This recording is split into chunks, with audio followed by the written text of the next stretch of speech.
Fala galerinha do xadrez, tudo bem com vocês? Estamos de volta aí com mais um vídeo da série dos 14 grandes mestres, os 14 heróis aí do xadrez brasileiro. E hoje a gente vai falar sobre alguém muito especial, um grande mestre aí muito querido, jovem aí da atualidade. E é o Alexandre Hilário Takeda Sakai dos Santos Fier, o Alexandre Fier. Ele nasceu em Joinville no dia 11 de março de 1988. Então vamos colocar o nosso mapinha aqui dos nossos grandes mestres. A gente está indo aí para o nosso 7º grande mestre da série dos 14 grandes mestres. E temos então aqui no estado de Santa Catarina, o nosso primeiro grande mestre do estado de Santa Catarina. Tá bom? Então vamos completando essas figurinhas aí, com os 14 grandes mestres aí no mapa do Brasil. Até o final da série dos 14 vídeos a gente vai ver como é que vai ficar essa distribuição. Bom, o Alexandre Fier, gente, sem dúvida nenhuma, é um dos maiores talentos que o Brasil já teve no xadrez na história toda. E hoje em dia ele é considerado aí um enxadrista brasileiro mais ativo no cenário mundial. Ele é o segundo grande mestre mais jovem da nossa história e ele se acostumou desde pequenininho, desde cedinho aí, a grandes conquistas aí e ao protagonismo internacional. Ele tem um estilo de jogo bem arrojado e ele vem então jogando aí os torneios internacionais, carregando aí as cores do Brasil e expandindo aí a sua atuação então pelo mundo. Quer saber mais sobre ele? Vamos lá então. O Alexandre Fier foi influenciado pelos pais dele, pelo gosto aí pelo jogo de xadrez, e desde muito cedo então ele já começou a ter os primeiros contatos aí com as peças, com os tabuleiros, desde os 3 anos de idade, quando ele brincava, então ele fazia brincadeiras descontraídas com a família dele. E desde então ele não se afastou mais desse esporte. Ele sempre mostrou uma grande facilidade, um talento natural para o jogo de xadrez e obteve até hoje grandes conquistas aí, como campeonatos brasileiros, sul-americanos de diversas categorias, além aí do grande vice-campeonato mundial sub-10 que ele conquistou em 1998. Mesmo com todos esses grandes resultados que o Fier conseguia desde pequenininho, desde o começo da carreira dele, ele ainda não tinha certeza aí até os primeiros anos da adolescência se ele conseguiria de fato viver de xadrez do Brasil, né? Mas o momento decisivo veio para ele então em junho de 2004, no 6º Magistral Comunique. Foi realizado em São Paulo esse torneio e aí ele já estava praticamente há 1 ano e meio de inatividade nas competições, valendo rating. E aí ele quis jogar esse torneio, chegou praticamente como um desconhecido lá e acabou conquistando o 2º lugar, ficando atrás apenas do uruguaio Andrés Rodrigues, um fortíssimo jogador. E aí ele fez 7,5 pontos nesse torneio e ele conquistou então a primeira norma de mestre internacional, um dos principais títulos no xadrez. E alguns meses depois, então, na Olimpíada de Xadrez daquele ano, ele obteve o título de mestre internacional. Aí foi decisivo para ele e ele falou: beleza, acho que dá, eu vou para isso. E ele então decidiu seguir a carreira de enxadrista. Vamos falar das grandes conquistas aí do Alexandre Fier. Ele foi campeão brasileiro de diversas categorias e também do absoluto. O absoluto ele conquistou em 2005 e 2017, ano passado. Ambos ele conquistou de forma invicta, sem perder nenhuma partida. Ele venceu por 2 vezes o torneio zonal sul-americano e em 2009 ele foi campeão do Alberto de Sanz, na Espanha, um torneio muito prestigiado. Nos últimos anos destacam-se aí também o título do Extracom GM Open, que foi disputado na Dinamarca em outubro de 2014, ele ganhou o 1º lugar, e também do Hampstead Masters, que foi jogado em Londres em dezembro desse mesmo ano, ele também ganhou. No ano de 2015, além dele disputar várias competições internacionais, ele venceu alguns torneios aqui no solo brasileiro, como o 16º Torneio Regional Sul, disputado em Curitiba, e os Jogos Abertos de Barretos. Destaque também para o bicampeonato dele do Aberto da Bulgária, ele ganhou o 1º lugar 2 vezes, e boas atuações aí na Copa do Mundo de xadrez. Além disso, o Alexandre Fier ele representou o Brasil nas Olimpíadas de xadrez por várias vezes, nos anos de 2004, 2006, 2010, 2012, 2014 e 2016. Recentemente, então, o Fier jogou alguns torneios no Brasil com excelente desempenho. Ele venceu o Campeonato Paranaense ano passado e também venceu o Campeonato Brasileiro no ano passado, 2017. Vamos falar do momento atual dele e das perspectivas para o futuro? Bom, desde 2013, gente, ele não está vivendo no Brasil. Ele mora em Tbilisi, na capital da Geórgia, e ele vem adquirindo ainda mais experiência desde que ele deixou o Brasil.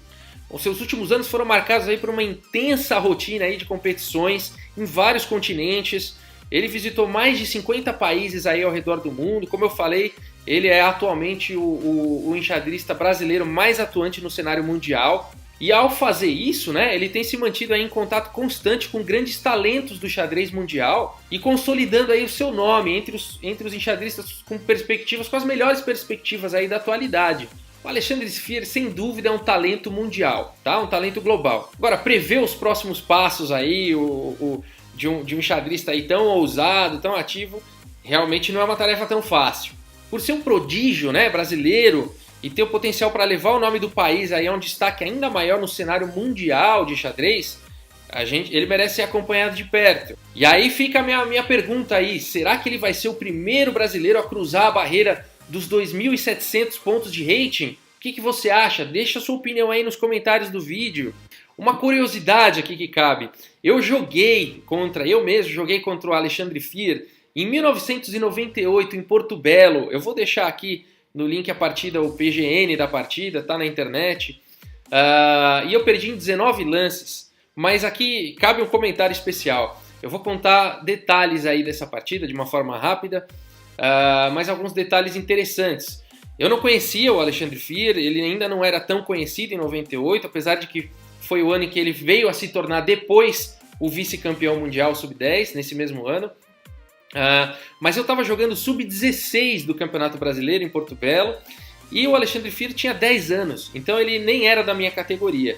E quando eu fui jogar contra ele, eu sentei na mesa e eu tomei um susto, né? Tinha uma criança ali sentada na minha frente, ele não conseguia, um fato interessante aqui, ele não conseguia sentar na cadeira e alcançar o tabuleiro, ele tinha que ficar ajoelhado, porque era uma cadeira normal e tal, e ele ainda era uma criança.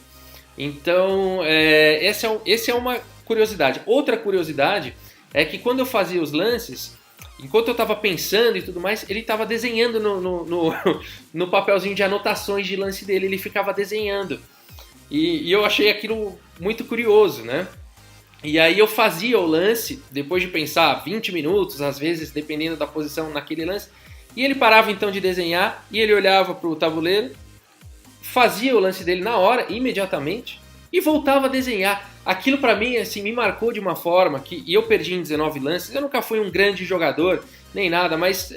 Pô, eu tava lá jogando um brasileiro, se perder em 19 lances já não é tão fácil, né? Você achar um oponente que te destrua de uma forma tão rápida. Agora, de uma criança de 10 anos e ainda que ficava desenhando, pra mim aquilo não foi uma humilhação, nem uma tristeza, foi uma alegria muito grande. Eu lembro que eu saí dali contando, gente, eu joguei contra um gênio.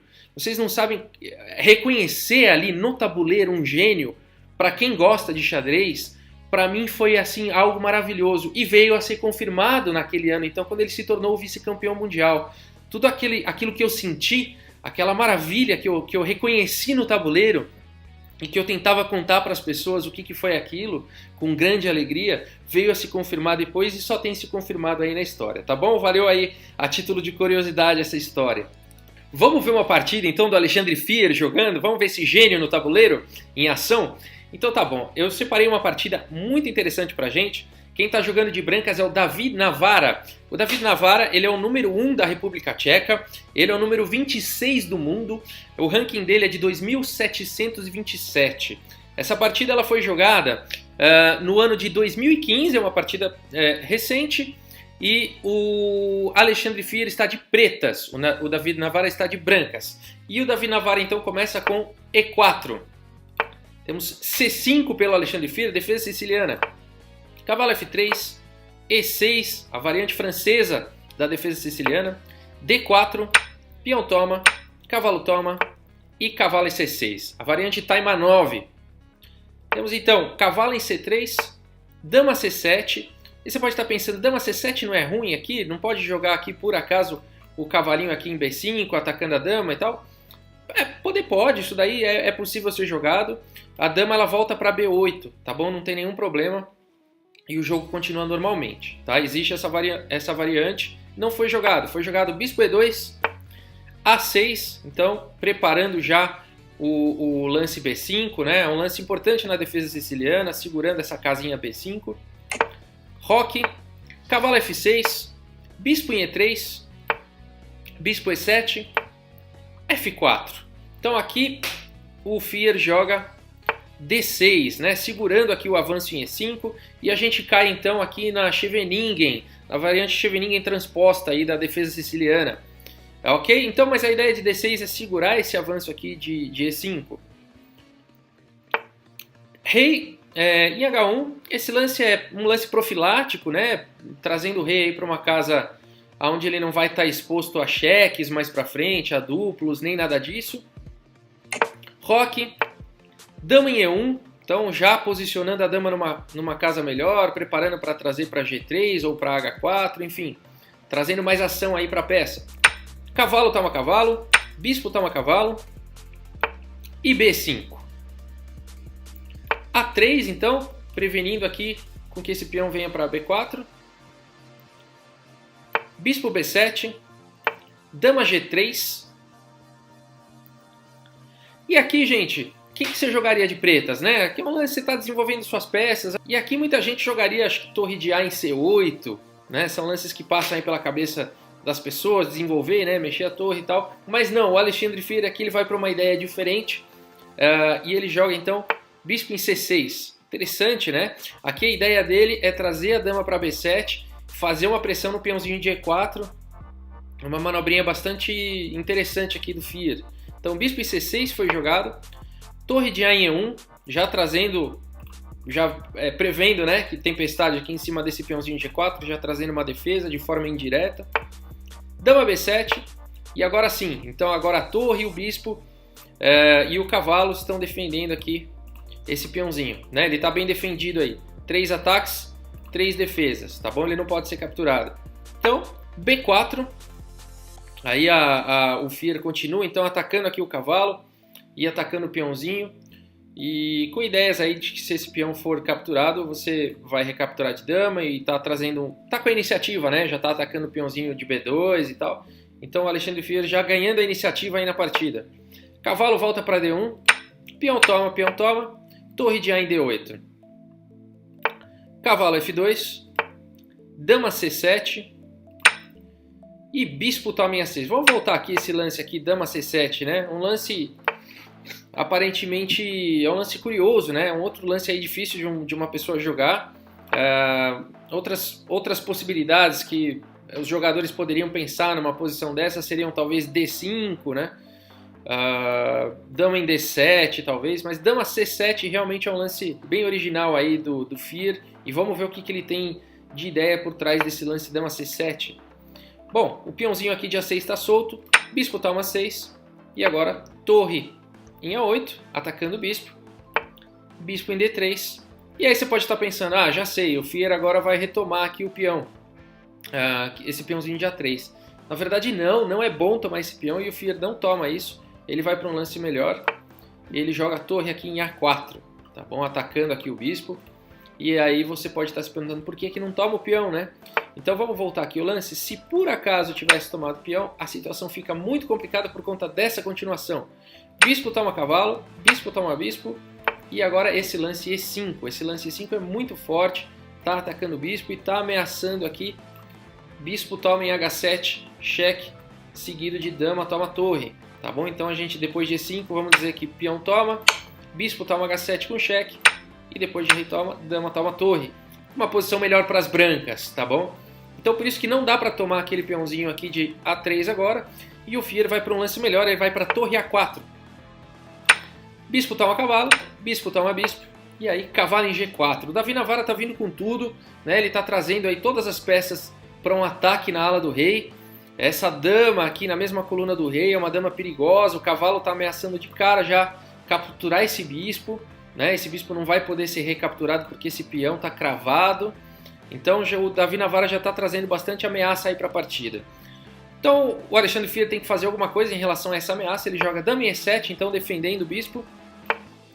F5 foi jogado pelo Davi Navara, tentando aí abrir a posição. E aí o Fier faz o lance certo, E5, travando a posição, segurando aí, não deixando a oportunidade para esse bispo aqui poder jogar de uma forma mais intensa. Então segurando aí a posição Fier. Torre em E3, né? Então é o tipo de posição onde começa a vir uma avalanche de peças, o seu oponente começa a te atacar e o Fier mostra que nessa hora ele tem muita tranquilidade para segurar essa tormenta e depois, quem sabe, achar a hora dele se impor no jogo, né? Mas aqui ele está sendo atacado, torre E3, uma subida de torre muito imponente, né? Muito perigosa. Torre toma peão. Agora sim, né? Agora não tem mais ameaça de descobertos, de nada disso. Então agora o Fear conseguiu capturar o peão dele de volta. E H4. Olha que lance forte do Davi Navara. Aqui você pode estar pensando, poxa, mas bispo e dama atacando aqui o peão e esse peão só tem uma defesa que é a dama. Por que o Davi Navara jogou isso? Bom, não dá para capturar esse peão. O Fear não captura. O que acontece, né? Você fala, por que não dá? O problema de bispo toma peão aqui é esse lance aqui, F6, atacando aqui a dama. Não dá para o bispo capturar aqui de volta, porque simplesmente o cavalo toma com cheque. Esse peão não pode capturar o cavalo porque ele está cravado aqui. A dama está na mesma coluna do rei. E a dama não pode capturar o cavalo, porque senão torre toma a dama. Então aqui as brancas teriam vencido a partida, né? Então, você fala assim, poxa, mas depois então de F6... eu não preciso capturar o peão, eu vou capturar a dama. Tá bom, perde também nessa sequência. Por conta de peão toma a dama, atacando aqui a torre e atacando aqui o bispo. Né? Você fala, mas eu de pretas então vou jogar bispo aqui, vou fazer esse lance intermediário. Não resolve, tá? Peão toma a torre promovendo para a dama e depois simplesmente a torre volta. E aqui as brancas, com uma torre a mais, com certeza vão ganhar a partida. Tá bom? Então vamos voltar ali naquela posição. H4 foi jogado, um lance perigosíssimo aí pelo Davi Navara. E aí nessas horas que você calcula tudo isso, né, você fala, e aí, né, o que eu vou jogar? E o Alexandre Fear faz o melhor, ele joga rei em H8, tirando então o rei da mesma coluna da dama, tirando todas essas possibilidades aí de táticas e de combinações aí do Davi Navara. Um lance muito bom aí, defensivo do Alexandre Fear. Dama D1. E agora sim, né? E agora o Alexandre Fear captura esse peão, agora ele sente que pode, né? Ele eliminou ali, ele defendeu o rei dele, então ele já foi para essa situação, capturou o peão, e aí F6 pelo Davi Navara, atacando a dama, bispo também F6, e aqui torre em F6 foi jogado, não foi o melhor lance, aqui o melhor lance teria sido cavalo, toma em F6, uma possível continuação seria essa, peão toma, dama vindo para o ataque, as brancas tentando atacar, as pretas se defendendo. E depois de mais algumas trocas aí. Tá? Essa poderia ter sido uma continuação. E a gente vê que esse jogo aqui ele terminaria com igualdade, ok? Então cavalo toma F6 ali, vamos voltar. Aqui cavalo toma F6 teria sido o lance que permitiria igualdade para as brancas. Ele jogou torre toma F6. O Davi Navara é um jogador agressivo, ele quer ganhar a iniciativa. Ele quer algumas possibilidades aí de vitória, claro, ele não quer ir para o empate. E ele jogou esse lance, talvez na expectativa de que se as pretas capturassem agora a torre com o peão, não foi o lance jogado, mas as brancas teriam um jogo muito interessante aqui com dama em H4, tá bom? Apesar de estar com material a menos, as brancas teriam aí grandes possibilidades de ataque e possivelmente aí possibilidade de vitória numa posição como essa, ok? Mas então o Alexandre Fear não captura aqui essa torre e ele acha um lance melhor. Ele faz o lance bispo em D7. O lance exclama aqui pelo Fear. Ele está atacando agora o cavalo, a torre continua atacada. E aí, então, o Davi Navara decide bloquear esse ataque com a torre. E claro, agora o Fear captura e o Davi Navara então conseguiu 2 peças pela torre dele. Tá? Então pode parecer bom isso, materialmente falando, mas a posição agora do Fear está muito boa. E ele mostra agora que agora ele... Quem está com a iniciativa agora é ele de novo. Dama em G5, Dama E2, e esse foi então o erro realmente do Davi Navara. Aqui o Alexandre Fear ele vai se aproveitar desse erro e vai então encaminhar a partida para uma vitória com muita técnica e muito bonito de ver. Tá? Aqui já está realmente uma posição muito mais vantajosa para as negras, mas seria muito melhor ter jogado, teria que ter sido achado esse lance aqui, é muito difícil de achar. Bispo E4, tá bom? Esse seria o lance que permitiria às brancas aí mais possibilidades. Bispo E4, trazendo um ataque descoberto aqui nessa torre. Uma possível continuação aqui seria torre em A4, atacando aqui, fazendo uma pressão no bispo. Cavalo volta para F2 e aí as brancas se seguraram, né? Vamos dizer que a torre ataque ali a dama e depois aí de uma troca então de peças. O rei em G1, torre vindo para a partida, G4, enfim, H5, poderia ter sido uma continuação, você vê que é uma posição aí bastante equilibrada, né, com chances aí para os dois lados e tal, teria sido uma continuação bem melhor para o Davi Navara. Mas nessa posição aqui ele jogou Dama E2, e aí permitiu então ao Alexandre Fir continuar com uma sequência bem bonita. Vamos ver como é que ele vai arrematar essa partida. E4, olha que lance bacana, um lance bastante agressivo realmente. Bispo C4, você fala, pô, não dá para tomar esse peão? Na verdade não, se por acaso aqui Bispo toma E4, a gente teria torre toma, e aí depois de cavalo toma, dama cheque, rei sai e dama toma bispo, uma posição vencedora aqui para as negras. Vamos voltar aqui, depois de torre toma, se tomar de dama, bom, aí já perde cavalo direto, também é uma variante vencedora aí para as negras, tá bom? Então E4, um lance brilhante aqui do Alexandre Fir, um lance digno aí de um gênio mesmo. Bispo C4, dama cheque, torre encobrindo, torre toma torre, peão toma, dama toma cheque, e depois de rei sai, vamos ver como é que o Fir, qual é a técnica dele para vencer essa partida aqui. Dama G3 cheque, dama cobre, Fir não está interessado na troca de dama, dama em F4, cavalo em F2, E3, agora ele tem um peão monstro aí, atacando, está atacando aqui o bispo também, cavalo bloqueando então, torre em A8, cavalo então em G3, trazendo um ataque descoberto aqui na torre, a dama não pode capturar o bispo agora, senão perde a torre, então torre cheque, bispo volta, e H7, um lance importantíssimo nessa posição, né? Para não sofrer nenhum ataque mais para frente lá no fundo, vamos dizer que essa torre saia daqui, né? Então você faz um lance profilático aí, para não ter problemas no futuro. C4, ele está com o domínio da posição, dá para fazer isso. Rei H7, não vai mais ter cheque, né? Bom, F6, G6, e aqui sim, você vê que nessa posição o Fir, ele se fechou completamente, ele não permite às brancas aqui qualquer possibilidade de contra-ataque, e o domínio de jogo é total. Rei então em H2, e agora o Fir faz o lance de arremate da partida. Um lance muito legal, se você quiser pausar o vídeo aí, encontrar esse lance, que é o lance de arremate. Então o Fir faz esse lance e as brancas abandonam, e realmente termina em grande estilo. Eu vou dar mais alguns segundos, e o lance então jogado pelo Alexandre Fir nessa posição foi torre toma bispo. Né? Um lance muito bonito. O cavalo não pode retomar, porque ele está cravado aqui. Então aqui as brancas abandonaram. Se por acaso dama toma dama, a gente teria essa continuação. E depois de cavalo toma, o lance vencedor, peão avança. E aqui com duas ameaças, né? De tomar e de promover a dama. E as brancas não tem como salvar, impedir que esse peão se promova então para a dama. Tá bom? Muito bonita essa partida. Espero que vocês tenham gostado aí de ver o nosso gênio Alexandre Fir nos tabuleiros.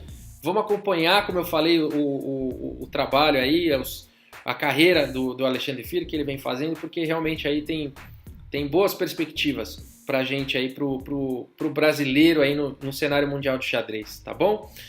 Legal, gente, obrigado aí pela audiência, espero que vocês tenham gostado de mais um vídeo. Se você gostou, dá sua curtida, se inscreve aí no canal pra você ficar por dentro aí dos próximos vídeos. E até a próxima, pessoal. Obrigado pela audiência aí, um grande abraço.